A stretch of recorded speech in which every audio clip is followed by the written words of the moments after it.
going around. It's called Game Meets Game. Amy Lynn McCorkle has met Daniel Craig's game. Mr. Craig, you have yet to meet Amy Lynn McCorkle's game. And I'm hoping by Amy doing this documentary, the two of you shall meet and bond. Because honestly, Mr. Craig, if you ever see this, you have inspired this woman like few artists have inspired other artists before or since. Amy has been dealing with bipolar disorder all of her life, which we all know is no joke. If you have family or friends who have suffered, it's nothing to play around with. And yet, Amy has not only not kept quiet about what she deals with, but she's been very vocal in an artistic sort of way about exactly how she deals with it and what her inspirations and who her inspirations are to help her get through her days. But that being said, it's not like Amy suffers on a day to day basis. Amy is the most positive person that a person can meet. And I mean this. I mean, Amy has turned her bipolar disorder into a de facto career. She's written that book that in some circles was a bestseller called Letters to Daniel. She has. Now, let's see, what are her accomplishments? I'm saying she has, but I have to think about this a minute. Amy has attained representation, whereas many other writers and other artists are not able to or have not yet been able to. Amy, throughout her quote unquote obstacles, has attained representation, has written her book, has produced and wrote a feature film based on the book. She has a book deal with a good publisher, solid publisher, and she is really getting herself out there. She has made a cottage industry of not just being an artist, but being an artist with a cause, and that cause is to call attention to bipolar disorder. She, again, to reiterate, is among the most positive people I've ever met. I met her at something called Nashville Film Com some years ago, where this woman came up to me, and I always try to be pleasant and said, my name is Amy Lynn McCorkle. I have a project. It's about bipolar disorder. I've been dealing with bipolar disorder all my life. And she grabbed me from that moment because she was so bold. I used to be a special education teacher, and some of my students used to try to keep their illnesses or what they were dealing with psychologically or physically or whatever away from other people. They didn't want them to be known. And Amy is out there. She's as out there as anyone. And again, in the past few years, she's become friendly with some people in the business who you and I know and know of, but have not necessarily met. I'm saying some real decent people. When I say decent people, I'm not referring to the quality of the individual. I'm referring to these are icons. And Amy is just like a bull pushed her way into this business, and she will continue to do so. And when I say this business, I'm referring to film, I'm referring to books. She is an awesome presence, very positive, and at the end of the day, what more can anybody ask for? The woman suffers again from bipolar disorder, and I only bring it up again because it's amazing to me what Amy has accomplished. She has accomplished more with her obstacles than many other people I've met in my lifetime. So I'm looking forward to seeing this documentary. I'm particularly looking forward to Daniel Craig seeing this documentary. And we got to get this thing all over social media so Mr. Craig can actually finally call Amy, and Amy can express how much one artist has meant to her in pursuit of her career and how much one artist continues to mean to her. So, Mr. Craig, we don't know each other, but thank you for helping my friend. And Amy, keep on keeping on. You're awesome. There's no end. There's no stopping you. So keep it up. Take care. Have a great day. And we will speak soon. Bye-bye. When I was a little girl, I fell in love with the entertainment industry. Growing up was turbulent. I had a biological father who was an alcoholic and stepmother who enabled him. But that was tempered by the stability I had with Mom and my stepdad, who loved me as if I were his. I was bullied in school, had stuff put in my hair, had signs put on my back, was even punched in the face. Now, I remember my worst bully, Lori Joseph. It stings a little even now, because those same people who ostracized and tormented me were the ones to stand in line to hear any of my stories. I was lost, and I had no hope in the early day. My dreams, my plans for taking Hollywood by storm blew away like sawdust in the wind. I would need something to believe in, something outside of myself. Well, psychiatrists and therapists and caregivers helped me put me back together again. And for me, writing was my salvation. I prayed to it like an altar. I held on to the tattered remains of my dream of Hollywood and the film industry as if it were a life preserver. I would believe in the work of Daniel Craig.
It's like there's blood on my hands. It's not coming off. Yeah, I see.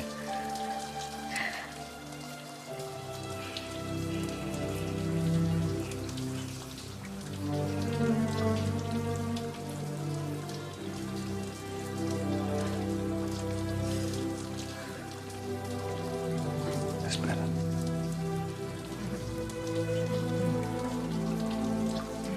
You cold?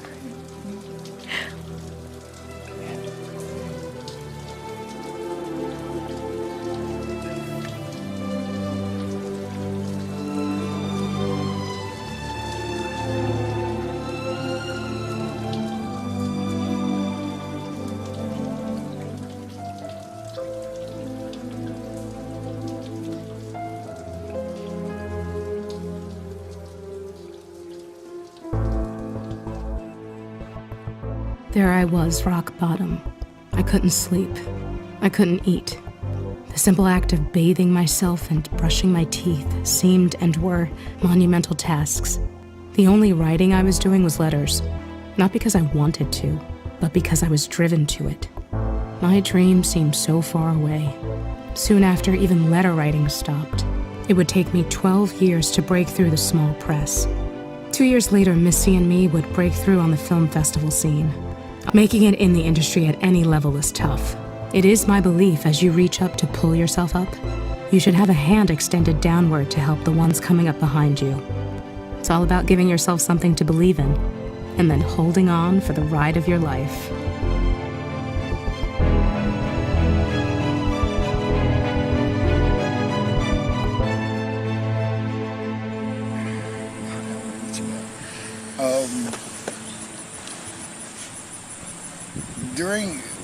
During the time that Amy initially conceived the Letters to Daniel project, her fandom of Daniel Craig created a focal point for her ability to tell her story.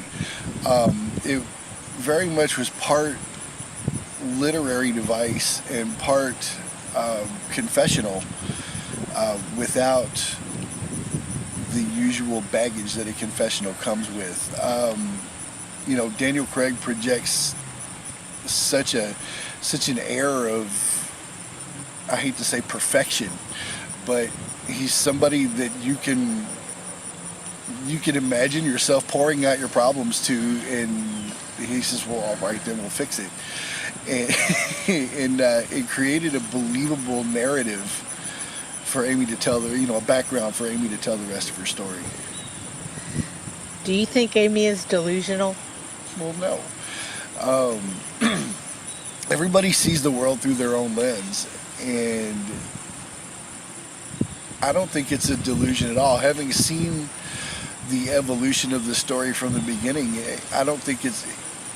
I understand that it's the format is a literary device that explains her story in a graphic format rather than just telling her story directly. It creates a three-dimensional feel that makes it more real for the reader and the viewer. You have known Amy off and on since high school. Is she any different now than she was then? Very, very different. Time and life has a way of grinding on us to create a different,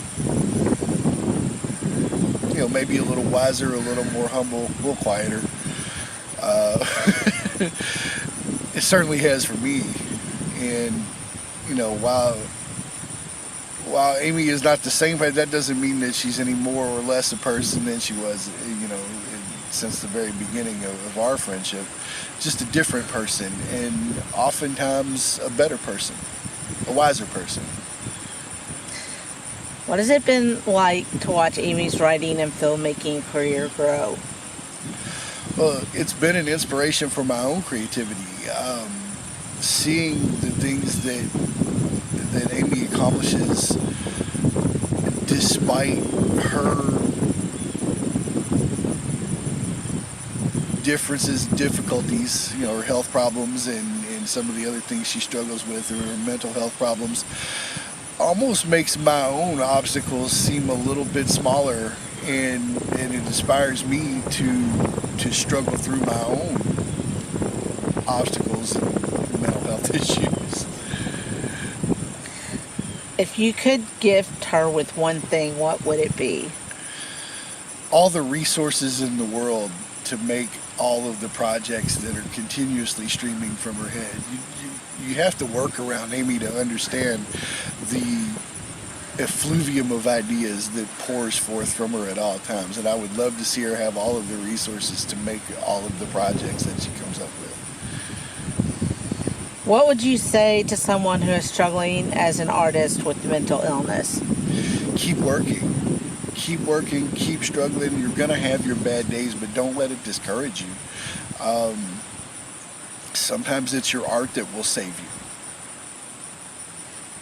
What has Amy shown you through her recovery? I'm amazed with her perseverance. Amy sticks through it. She has her bad times. She has times when she spends time in the doctor's office, pretty constantly. Times when she messages you at 2 o'clock in the morning just to have a touchstone.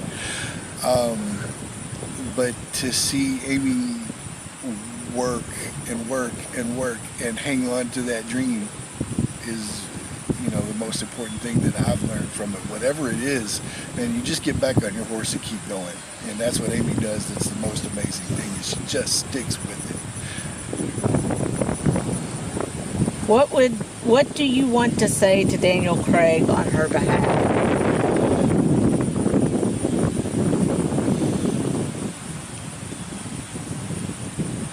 I would love to, if I had one thing to say to Daniel Craig, is to understand that Amy's not some fangirl writing blog posts to her hero. That's not at all what Letters to Daniel is about. That's not what the project is about. It really could have been anybody. It could have been anybody she admired, anybody whose work she admired. Just somebody needed to be a touchstone to put the story into relief. And she chose you. And I think that's pretty special.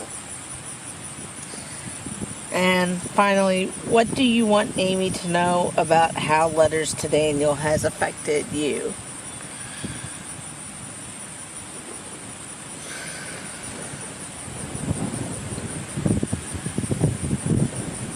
Letters to Daniel has been a great example of what it takes to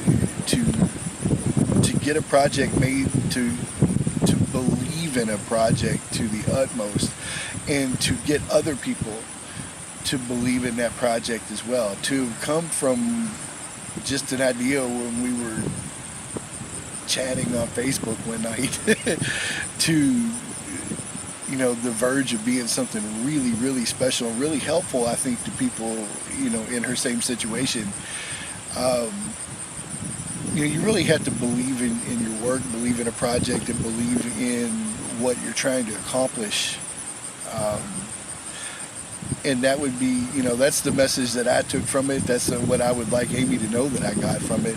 And it's what I would like other people to get from the process of making the project as well, is that if you really, really believe in the message that you're trying to project, it's the best way. That's the best way and the most honest way to make a film, to write a book, to do creative things, to truly believe in your story.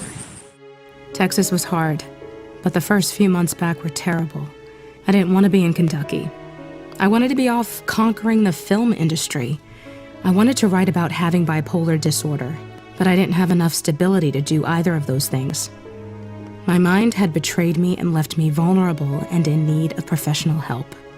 I wasn't afraid of getting the help. When you are at your most helpless, you are dependent on your friends and family to take care of you. And in those early days, there was no writing, and God help me, I made life a constant battle early on. The dream of Hollywood, or even the film festival circuit, seemed far, far away in October 2000. Daniel Craig wasn't even on my radar at that point. I was all about Highlander, but even in this darkness, the dream persisted. In 2009, my mental health and my writing career would get the shot in the arm it needed to set me on my current path. I went to Movie Gallery, a video rental store, and picked up Casino Royale, along with the Chinese food we had picked up for lunch. And just like that, a hero was born. Your file shows no kills, Bond. But to become a 00, it takes 2. How did he die? Your contact? Not well. You needn't worry. The second is... Yes. Considerably. The man was Le Chiffre, private banker to the world's terrorists, which would explain how he could set up a high-stakes poker game at Casino Royale in Montenegro. If he loses this game, he'll have nowhere to run. You're the best player in the service. The Treasury has agreed to stake you in the game. But if you lose, our government will have directly financed terrorism. I will be keeping my eye on our government's money and off your perfectly formed house. You noticed. I hope our little game isn't causing you to perspire. It doesn't bother you killing those people. Well, I wouldn't be very good at my job if it did. How's our girl? Melted your cold heart yet? James, get the girl out. You're not going to let me in there. You've got your armor back on. I have no armor left.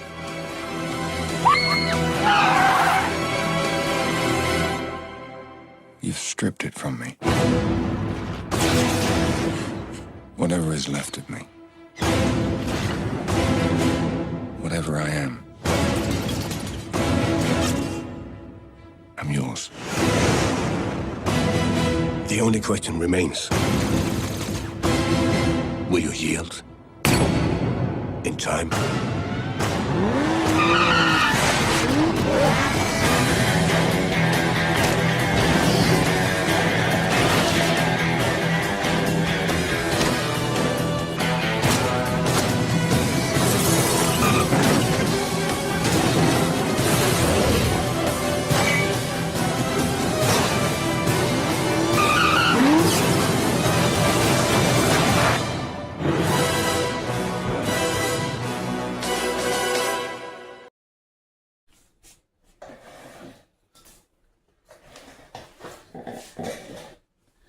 Hi, my name is Amy McCorkle, and I just turned 50 June 8th of this year. I have been lucky enough to be a published author and an independent filmmaker. This is the cast and crew of the film I'm most proud of, called Letters to Daniel. It is the story of my journey with bipolar disorder and how me and my best friend came through it on the other side, through a one day at a time recovery, as her as my main caregiver at that time, and me going to the doctors and meditating and taking medication and exercising, a lot of other things, because it's not like a silver bullet thing. But the name Letters to Daniel refers to my favorite actor, Daniel Craig. Actually, I feel like his work, because I don't know him, but I'm a big fan of his movies. And when I saw Casino Royale, I was really inspired it's like I found my voice again. And I started a blog called Letters to Daniel, which followed us down the journey. And it wasn't about him, it was about me. It wasn't like, oh, great, you're Hyde. It was, and when he would give interviews, I related to him in a big way. And me and my caregiver / writing partner / best friend in the world, Melissa Goodman, won a World Entertainment Award this year for Best Screenwriting for Letters to Daniel. And what I want to accomplish in the coming year, or going forward, is we've also co-written a stage play, and we want to take it off Broadway at the American Theater of Actors and invite our heroes and loved ones to come see us put it on. And so my hero is Daniel Craig, and I have become a fierce mental health advocate and for mental health awareness, and I have written a total of over 40 books. 15 of them are Amazon bestsellers, and Letters to Daniel and the series called the Letters to series, or also known as the Hero series. The Letters to Daniel, Letters to Matthew, Letters to Dell, who was my mentor, who unfortunately passed away. And finally, a full circle moment, Letters to Amy. And we have distribution deals to make those into movies. And, but there's just a lot going forward that we want to do together.